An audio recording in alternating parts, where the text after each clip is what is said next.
नमस्कार सभी को। स्वागत है आप सभी का रासो अकेडमी के यूट्यूब चैनल पे। आज अपने उसने कहा था कहानी के बारे में क्वेश्चन करने जा रहे हैं। आप ये एक वीडियो देख लीजिए, आपको पूरी एक कहानी ये क्लियर हो जाएगी। इससे रिलेटेड किसी भी एग्जाम में आपके क्वेश्चन है, कभी गलत नहीं हो। ठीक है, इसके अंदर अपने प्रश्नों के साथ साथ इसके आसपास की पृष्ठभूमि को भी देखने की कोशिश करेंगे। अगर आप कहानी का पूरा वीडियो देखना चाहते हैं तो आप चैनल पे विजिट कर लीजिएगा, वहाँ पे पूरी कहानी का वीडियो पड़ा है। ठीक है, तो चलिए अपने शुरू करते हैं। आज क्वेश्चन शुरू करते हैं। उसने कहा था कहानी के बारे में। कहानी अपने अध्ययन कर ही लिए, आज अपने प्रश्न करने जा रहे हैं। तो सबसे पहला क्वेश्चन अपने जो सामने है, क्या आंसर है कि उसने कहा था कहानी के लेखक कौन है। कि उसने कहा था कहानी के लेखक कौन है, तो यहाँ पे अपना सिंपल सा उत्तर होगा कि पंडित चंद्रधर शर्मा गुलेरी। उसने कहा था कहानी के लेखक कौन है, पंडित चंद्रधर शर्मा गुलेरी। ठीक है, ये गुलेरी क्यों लगाते थे, अपने कहानी में पढ़ा ही था कि क्योंकि इनका जो मूल गांव था वो गुलेर था। ठीक है, और चलिए दूसरा क्वेश्चन कि उसने कहा था कहानी का प्रकाशन वर्ष क्या है। उसने कहा था कहानी का प्रकाशन वर्ष क्या है। ठीक है, तो अपना इसका आंसर होगा बी। ठीक है, जून 1915। क्या होगा, जून 1915। और कौन सी पत्रिका, कौन सी थी पत्रिका, थी सरस्वती। पत्रिका कौन थी, सरस्वती। पत्रिका कौन सी थी, सरस्वती पत्रिका थी। ठीक है, उसने कहा था कहानी का निम्न में से कौन सा पात्र नहीं है। यानी इस प्रकार से क्वेश्चन बनाए जाते हैं, और जितने प्रकार के क्वेश्चन बनाए जाते हैं वो सभी इसमें शामिल किए गए, ताकि आपको एक माइंड मैप मिल सके कि हाँ इस प्रकार से हमें जब भी कहानी पढ़नी है तो इस प्रकार से पढ़नी। तो इनमें से कौन सा पात्र है वो उसने कहा था कहानी का नहीं है। तो वजीरा सिंह भी है, महासिंह भी है, हजारा सिंह भी है, तो क्या नहीं है, बाघ सिंह नहीं है। इसका आंसर क्या होगा, बी, यानी बाघ सिंह ये नहीं है। नहीं पूछा ना, यहाँ पे पूछा है कि उसने कहा था कहानी के बारे में गलत कथन कौन सा है। ठीक है, यहाँ पे अपने को गलत कथन देखना है।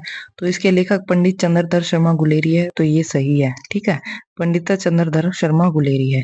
इनके लेखक, जो लेखक का जन्म है वो 1883 जयपुर में हुआ। अपनों ने पढ़ा कहानी के परिचय के अंदर लेखक के कि 1883 के अंदर इनका जन्म होता है, और मृत्यु कब होती है, तो 1992 के अंदर होती है। और कहाँ पे होती है, तो काशी के अंदर होती है, 39 साल की उम्र में। ठीक है, 39 वर्ष की आयु में इनकी मृत्यु होती है। कहानियां लिखी, तो सही है, लेखक ने 3 कहानियां लिखी। कौन कौन सी कहानियां लिखी, एक तो लिखी सुखमय जीवन, सुखमय जीवन जो कि 1911 की है। उसके बाद इन्होंने लिखी कि बुद्धू का कांटा लिखी, बुद्धू का कांटा लिखी जो कि 1914 की थी। और जो अपने पढ़ रही हैं उसने कहा था, ये कहानी कब लिखी, तो 1915 के अंदर, जून 1915 के अंदर, जो कि कौन सी पत्रिका में प्रकाश हुई थी, सरस्वती पत्रिका में। और जी ये सुखमय जीवन है वो कौन सी में, सरस्वती के अंदर। ठीक है, तो देखो आगे कि लेखक का पैतृक गांव गुलेर गांव उत्तराखंड में है, तो ये उत्तराखंड गलत होगा। गुलेर गांव कहाँ पड़ता था, तो कांगड़ा हिमाचल प्रदेश में, कांगड़ा हिमाचल प्रदेश के अंदर। ठीक है, तो ये यहाँ यहाँ पे अपना आंसर कौन सा हो जाएगा, ये द नंबर। कि जो लेखक का पैतृक गांव उत्तराखंड में, ये उत्तराखंड नहीं था, क्या था, गुलेर गांव कहाँ पड़ता था, कांगड़ा हिमाचल प्रदेश के अंदर। कहानी किसकी पृष्ठभूमि को लेकर लिखी गई है, तो बताइए कौन सी पृष्ठभूमि, प्रथम विश्व युद्ध की। ठीक है, और जो है फर्स्ट कहानी के अंदर, फर्स्ट पार्ट के अंदर जो है नायक और नायिका का, जैसे वो कहाँ मिलते हैं, एक चौक की दुकान पे मिलते हैं, दही लेने आई हैं, और लड़की है वो बढ़िया लेने आई है। ठीक है, तो उसका वर्णन है। उसके बाद जितना 4 भाग बचे उसके अंदर किसका वर्णन है, तो युद्ध का वर्णन है। याद रखिएगा, ये क्वेश्चन भी पूछ लिया जाएगा कि जो है कहानी के कितने भागों में युद्ध का वर्णन है, तो 4। ठीक है, अगला देखो, उसने कहा था कहानी का नाट्य रूपांतरण किसने किया था, तो किसने किया था नाट्य रूपांतरण, उसने कहा था कहानी का, तो धर्मवीर भारती ने। किसने किया था, धर्मवीर भारती ने। आगे देखो, उसने कहा था कहानी को कितने भागों में विभाजित किया गया है, तो 5 भागों में। 5 भाग अपने पढ़ लिया कि फर्स्ट भाग में जो लड़का और लड़की कह के संबोधित किया गया है। लड़का कौन है यहाँ पे? लहना सिंह है। और लड़की कौन है? सूबेदारानी। तो उनका परिचय, उसके बाद युद्ध का वर्णन। और यहाँ पे एक बात और ही ध्यान रखिएगा, पहले में तो जो वर्णन किया गया है कहानी के अंदर वो 25 साल पहले का है। जो वर्तमान में आती है कहानी, जो 25 साल बाद, लैला कहाँ है? युद्ध की भूमि में। ठीक है, आगे देखो।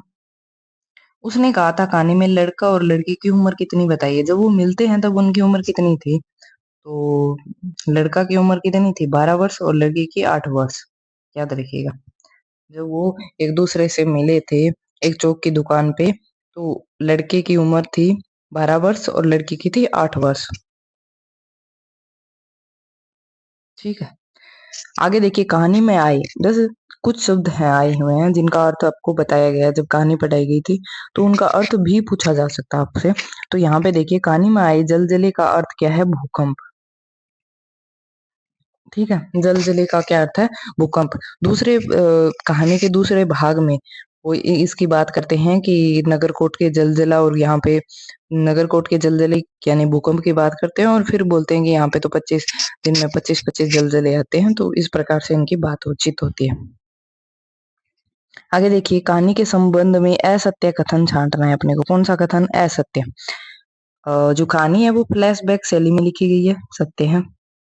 कहानी की शुरुआत पंजाब के अमृतसर शहर से होती है, ये भी सत्य है। ठीक है। जर्मनी और जापान के युद्ध का वर्णन किया गया है।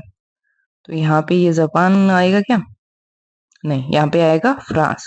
जर्मनी और फ्रांस के युद्ध का वर्णन किया गया है। आगे है कि राजेंद्र यादव ने इसे प्रथम कहानी कहा है। तो ये भी सही है। तो यहाँ पे अपना ये गलत क्या है? ये सही नंबर, कि यहाँ पे जर्मनी और फ्रांस के युद्ध का वर्णन किया गया है, नहीं कि जापान की। ठीक है, तो कहानी है वो फ्लैशबैक शैली में लिखी गई है। कहानी की शुरुआत होती है वो पंजाब के अमृतसर शहर के बम्बू काट वालों की जो है बातचीत तो करते हुए वहां से स्टार्ट करते हैं लेखक, और राजेंद्र यादव ने इसे प्रथम कहानी कहा। आगे देखिए, मैम ने कहा था, वहां की महिला ने, यानी फ्रांस की जो महिला थी, उसने कहा था कि तुम तो राजा हो, मेरे मुल्क को बचाने आए हो। क्योंकि ये लड़ किसके लिए रहे थे? फ्रांस के लोगों के लिए युद्ध के दौरान। ठीक है, आगे देखिए। लड़का लहना कहाँ रहा करता था? मतलब कहानी के अंदर लड़का लहना अपने मामा के यहाँ कहाँ पे रहता था? मगरे में रहता था, या मांझी में रहता था, या नगरकोट में, या वजीराबाद में? तो बताइए। यहाँ पे उत्तर होगा मांझी में। और मांझी में कहाँ पे? गुरु बाजार में। ठीक है, गुरु बाजार। ठीक है। और लड़की कहाँ रहती थी? तो लड़की रहती थी मगरे में। मगरे में कौन रहती थी? लड़की रहती थी। और लड़की मगरे में, गुरु यहाँ पे मगरे में, और कहाँ पे? अंतर सिंह की बैठक, अंतर सिंह की बैठक में रहती थी। ठीक है। और लड़का जब ये दुकान पे मिलते हैं, चौक की दुकान पे, तो लड़का क्या लेने आया था? अपने मामा का सर धोने के लिए दही लेने आया था।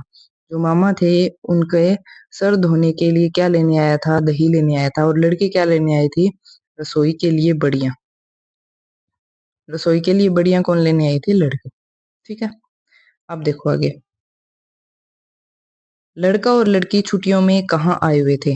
तो अपने देख ही लिया, ननिहाल आए हुए थे अपने मामा के यहाँ। ठीक है, आगे देखो। बिना फेरे घोड़ा बिगड़ता है, बिना लड़े सिपाही, किसने कहा था? ये कहा था लहना सिंह ने। किसने कहा था? लहना सिंह ने। आगे देखो, तेरी कुड़माई हो गई है, ये किसने कहा था? तो ये लड़के ने कहा था। और जब वो बार बार उससे पूछता है तो लड़की क्या कहकर टाल देती है? कि धत कहकर भाग जाती है। ठीक है। और एक बार जब लड़, लड़के ने उससे पूछा कि तेरी कुड़माई हो गई है, तो उसने क्या कहा? अपना सगाई के लिए, या तो फिर उसने क्या सबूत दिखाया? तो रेशम से कढ़ा हुआ सालू, रेशम से कढ़ा सालू दिखाया और बोला कि होगी सगाई। आगे देखो। और जब ये इतनी बात सुनता है, कौन? जब ये लड़की का उत्तर सुनकर क्या हरकतें की, कर्म के अनुसार व्यवस्थित कीजिए। तो यहाँ पे अपने को जो लड़का है, जब उसका रेशम का कढ़ा हुआ शालू देखता है तो उसको बुरा लगता है। तो उसके बाद वो किस प्रकार से अपना रोष व्यक्त करता है, वो है, तो इसको अपने कर्म में व्यवस्थित करना है। इस प्रकार से भी क्वेश्चन पूछ लिया जाएगा, इंपॉर्टेंट है, ध्यान रखिएगा ना। कर्म कर्म के हिसाब से। तो देखो, अपने व्यवस्थित करते हैं कि लड़के को मोरी में धकेल दिया। ठीक है, ये पहले पे ही होगा। छाबड़ी वाले की कमाई खोई। ठीक है। और कुत्ते को पत्थर मारा। और उसके बाद होगा कि गोपी वाले के ठेले में दूध दूध उडेला। और लास्ट में आएगा कि उसने एक वैष्णवी से टकराकर अंधे की उपाधि पाई थी। तो ये हो गया 1 2 3 और फिर 5। 1 2 3, अच्छा इसमें है नहीं ऑप्शन, ये थोड़े ऑप्शन ऊपर नीचे हो गए। तो यहाँ पे ये होगा 1 2 3 5 और 4। ठीक है, इसका क्या आंसर होगा? 1 2 3, इसका क्या आंसर होगा? 1 2 3 और 5 और 4, ये होगा इसका आंसर। ठीक है, आगे देखो। पलटन का विदूषक कौन था? यानी आप जो ये सभी हैं इनकी पदवियां भी याद रखिएगा। तो पलटन का विदूषक कौन था? पलटन का विदूषक था वजीरा सिंह। पलटन का विदूषक यानी हंसाने वाला, हंसोड़ टाइप व्यक्ति होता है वो। ठीक है, आगे देखो। नकली लपटन साहब ने खंदक में कितने गोले लगाए? तो उसने 3 गोले लगाए थे। नकली जो लपटन साहब था उसने खंदक में कितने गोले लगाए थे? तो 3 गोले लगाए थे। ठीक है, जो कि उनकी तुलना बेर से की है कि बेर टाइप जो है वो 3 गोले लगाए थे। आगे देखो कि पलटन को खंदक में कितने दिन हो गए थे? तो 4 दिन हो गए थे। ठीक है, 7 दिन वो क्या करते थे? युद्ध भूमि पे रहते थे और 7 दिन वो आराम करते थे। ठीक है, और इनको 4 दिन वहां पे हो गए थे खंदक में, और 3 दिनों बाद क्या आने वाली थी? रिलीफ आने वाली थी। आगे देखो, सूबेदार लहना। लहना क्या कौन से पद पे था? सूबेदार की बंदूक का क्या नाम था? यहाँ पे लहना की बंदूक यानी जिससे वो नकली लपटन साहब पर फायर करता है, उससे उसका नाम पूछा है। तो हेनरी मार्टिन, हेनरी मार्टिन। ठीक है, आगे देखो। कहानी में सूबेदारनी का क्या नाम था? होरा। कहानी में सूबेदारनी का क्या नाम था? सूबेदार की पत्नी थी। इसके 4 पुत्र हुए थे, एक जिंदा रहा था। वो भी कहाँ पे था? इनके साथ, लहना लहना के साथ ही पलटन में था। और जो सूबेदारनी का पति यानी हजारा सिंह, वो भी लपटन जो है इसमें था, सॉरी पलटन में था। यहाँ पे देखो, जाड़ा क्या है? मौत है। खालिस्तान से मरने वालों को मुरब्बे नहीं मिला करते, तो रेगिस्तान में क्या आएगा? निमोनिया। निमोनिया से मरने वालों को क्या नहीं मिलते? मुरब्बे नहीं मिलते। ये कौन कहता है? सूबेदार हजारा सिंह बोलता है। जब जब लहना क्या करता है? अपनी जो कंबल और वो सब किसको दे देता है? बोधा को दे देता है। बोधा बीमार होता है तो उस पर हजारा सिंह बोलता है। नीलगाय के सींग नकली लपटन साहब ने कितने बड़े बताए? तो 2 फुट 4 इंच के बताए थे। नकली लपटन साहब ने नीलगाय के सींग है वो कितने बताए थे? 2 फुट 4 इंच के। क्योंकि जब लहना सिंह को पता चलता है कि ये तो नकली है, लपटन साहब आए हैं जो, ठीक है, तो वो उनको नई नई कहानियां बता के पूरी तरीके से, क्योंकि अंधेरा होता है, स्पष्ट जो है पता नहीं चलता है, तो वो उस जो शक होता है उसको निश्चितता में बदलने के लिए कि ये नकली है, तो वो इधर उधर की, जैसे अब्दुल्ला खान सामा की शिवलिंग पे जल चढ़ाने की बात करता है। इसके अलावा जो है शिकार की बात करता है जगाधारी में। ठीक है, और वहां पे नीलगाय के शिकार की और उसकी सींगों की बात करके वो नकली लपटन साहब की सत्यता को परखना चाहता है। ठीक है, आगे देखिए। सूबेदार हजारा सिंह को बहादुरी में कहाँ की जमीन मिली थी? तो लायलपुर की। लायलपुर की जमीन किसको मिली थी? तो सूबेदार हजारा सिंह को। ये कब पता चलता है? जब बोलती है होरा यानी सूबेदारनी, जब लहना से मिलती है और कहती है कि तुम मेरे पति हो, उनकी रक्षा करना। ठीक है, तो उन्होंने एक घाघरा पलटन इस प्रकार से भी बोलती है, क्यों नहीं बनाई, हम लोग भी युद्ध भूमि पे जाते। तो ये कौन बोलती है? सूबेदार ने बोलते हैं। आगे देखो, कहानी में उसने शब्द किसके लिए आया? तो ये सूबेदारनी होरा के लिए आया। कि उसने कहा था, मतलब सूबेदारनी होरा ने कहा था कि भाई मेरे पति और बेटे की क्या करना, रक्षा करना, जैसे तूने मेरी बचपन से तांगे वाले के नीचे आ जाने से मुझे रोका था, वैसे ही। रहना सिंह पलटन में किस पद पर था? तो जमादार के पद पे कौन था? लहना सिंह था। आगे देखो, लहना सिंह सूबेदार को बुलाने के लिए किसे भेजता है? तो वजीरा को भेजता है।